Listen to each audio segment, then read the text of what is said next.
Okay, so training your Pokemon to fight to their fullest potential has always been a core concept of the Pokemon franchise. But what if you were the Pokemon fighting to your own fullest potential? Allow me to introduce you to Pokemon Close Combat.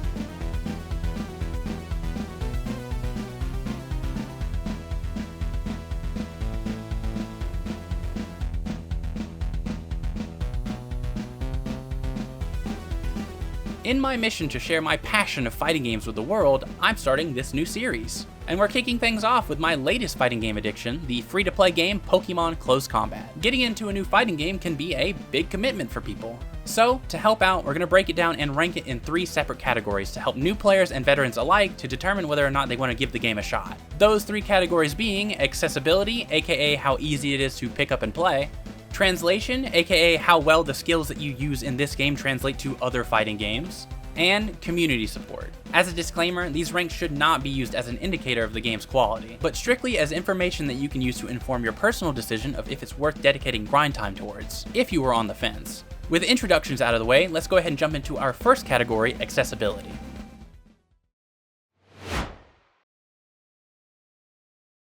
Pokemon Close Combat is a simple yet highly satisfying fighting game to control. With only 3 attack buttons and no special inputs outside of supers, it makes the game very easy for almost anyone to pick up and play. Your 3 buttons are your normal attacks, special attacks, and your parry button. If you're familiar with the control scheme of Smash, or command normals in Street Fighter, every Pokemon in the game has directional attacks that all do different things. Obviously, you have your crouching normals like you'd see in any fighting game out there, but most of, if not all, the Pokemon have a down forward, forward, and backward normal as well.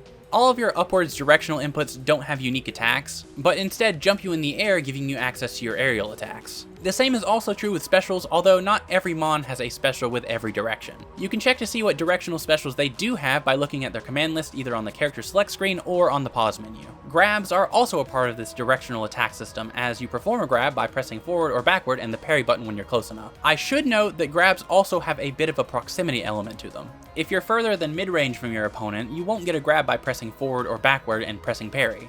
You'll just always get the parry. This can be pretty useful when trying to close the distance on a ranged opponent, as you can walk forward and parry at the same time. Although the proximity nature of grabs can make it a little jarring at first when you're learning the ranges. Once you're in a match, you may notice that there are 3 meters in this game, that being your health bar, your hyper meter, and your endurance meter. The health bar is pretty self-explanatory. It goes down when you get hit, and when you run out, you lose. But there's a pretty interesting distinction between the game's hypermeter and traditional super meters. In this game, the only way you can build up your hypermeter is by landing a grab, hitting your down forward attack, landing a parry counter, and also guard breaking them. To use said hypermeter, you'll need to do a motion input specific to your character and then press the special button. Depending on the move, it can cost 1, 2, or 3 hypermeters, and can provide extra damage, combo extensions, or invincibility depending on the move. You can also use 1 hypermeter by pressing all 3 attack buttons while in block stun to get a burst that refreshes your endurance meter.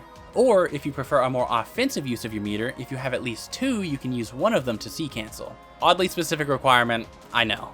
What is a C-cancel, you ask? Well, by pressing the C button during certain attacks, you can cancel the in-lag of the attack and dash forwards for extra combos or extra pressure. Or if you hold back during a C-cancel, you can dash backwards and fill up your endurance meter. Your endurance meter functions as a resource for your parries as well as your ability to block specials. Whenever you whiff a parry or block a special move, your endurance meter drains a little bit. If it drains all the way, the next special you attempt to block will guard crush you, leaving you vulnerable for whatever your opponent wants to hit you with next. Thankfully, after a guard crush, your endurance meter gets fully restored. You can regain endurance without getting guard crushed by using the methods that we mentioned before, such as burst or backward C-cancel, but you can also parry an attack and hold back to backdash and regain a little endurance meter that way as well. This is especially important since even when you're out of endurance, you can still fish for parry backdashes to regain some meter and get back into the fight, without having to give your opponent guard breaks or use hypermeter. Ordinarily, I would say excessive meter management makes a game pretty hard to pick up. But honestly, even the worst case scenario of getting guard crushed really isn't all that bad. And that's because damage in this game is relatively low if you're used to modern fighting games like Guilty Gear or Street Fighter 6. Don't get me wrong though, if you have a ton of hypermeter at your disposal, the combination of C-cancels and specific hyper moves can make punishers hit really hard. But because you can only proactively build Hyper Bar and not passively, the situations where you have your highest damage combo route are far less common. This also makes the combo game much easier to get into, since optimal combos are typically 2 or 3 normal attacks followed by a special attack, which once again doesn't require motion input. And while hyper moves do require a motion input, I do think this is actually a really smart way of enticing a new player to learn motion inputs, since it's not really mandatory and it just serves to add a little extra damage on your combos if you choose to learn it. So with all that in mind, I give Pokemon Close Combat a accessibility ranking of 4/5 out of 5. Having to put in time to learn combos is often cited as a big reason new players and veterans alike will decide not to pick up a game. But the simplicity and the low damage of meterless combos make it so that almost anyone can get into the meat of the game right away, without having to dedicate a ton of time into grinding the muscle memory. The hypermeter does open the door to more complex combos, but in practice works as a smart way to entice new players to interact with the core mechanics of the game in order to build that bar and then utilize it, with the proactive manner in which it's built preventing it from being as critical of a learning curve as it is in other fighting games. Some mechanics like the proximity of grab ranges, the lack of in-game explanation of your normal attacks, or the game's system and resources can cause a bit of confusion whenever you're just picking up the game. But if you watch this video, you should be able to pick up on pretty much everything really quickly.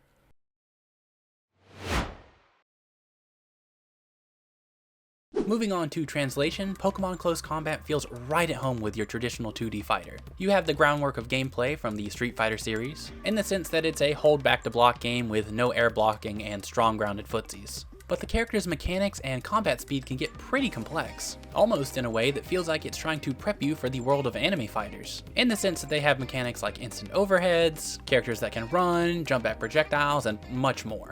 You might think that a 2 attack button game makes it very difficult to transfer your combo skill over to other fighting games, but it turns out that's all you really need. Sure, you're only really hitting 1 attack button a few times into a special button, but the rhythm in which you link and the concept of normal attacks that lead into special attacks translates seamlessly into other fighting games. And while you don't have to learn special inputs in order to keep up in this game, the presence of them at all nudges players in the right direction towards learning that universal skill. The concept of overheads and lows in this game are pretty easy to understand, with most all down normals being lows and all down forward normals being lows. But overheads are pretty rare outside of jump-ins and specific special moves. I'd say this is how it works in most fighting games, but admittedly, some lows in this game look like they would absolutely not be lows in other fighting games, so that can be a little jarring. Overall, I'm going to give Pokemon Close Combat 4/5 out of 5 for translation. I think this game plays like a happy mix between Street Fighter's grounded footsies and some of the more absurd power levels and character designs you might see in a game like Guilty Gear,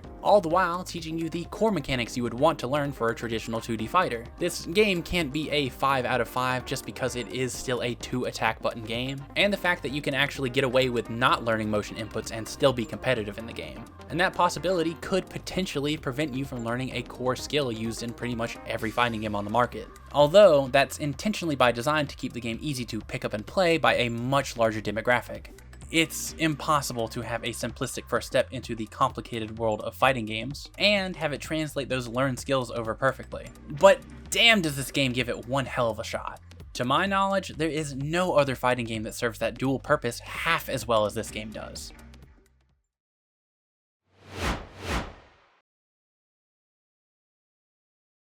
It might be obvious by now, but this game is a bit of an indie darling. I wouldn't be surprised if most of you haven't even heard of this game before. And even if you have seen the game, you might not have known that the game is out or even how to play it. With that in mind, you may think that the community support for this game is excruciatingly niche. On the contrary though, this game has an insanely detailed wiki, regular tournaments with VODs on the official YouTube channel of the game, and a thriving Discord community with detailed channels for every character in the game. Obviously, this isn't going to be overthrowing the big 3 of Street Fighter, Tekken, or Guilty Gear anytime soon.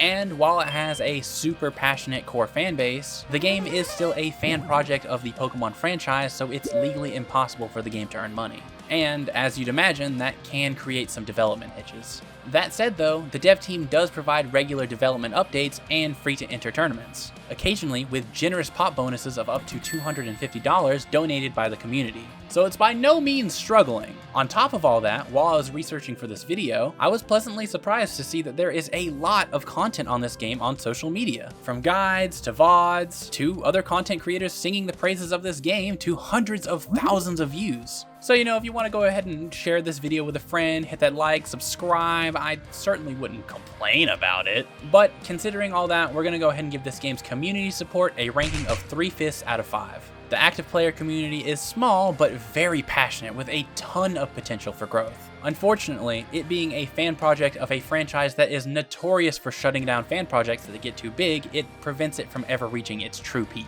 But you still won't ever be disappointed if your goal is to find a community that's passionate about the fighting game that they're playing. In conclusion, this is genuinely one of the best fighting games out there to start your adventure into the FGC.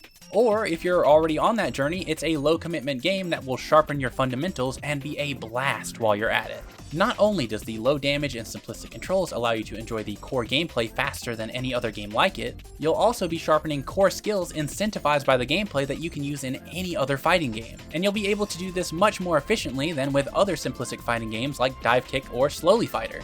The only catch is that its potential is limited by the nature of it being a fan project of a copyrighted franchise. Sure, that franchise is also the most profitable franchise in the world, and the project probably wouldn't be nearly as popular if it wasn't using the franchise's characters. But the limitations that come with that and the potential for Nintendo to shut it down at any time makes it a tough sell for it to be someone's main fighting game.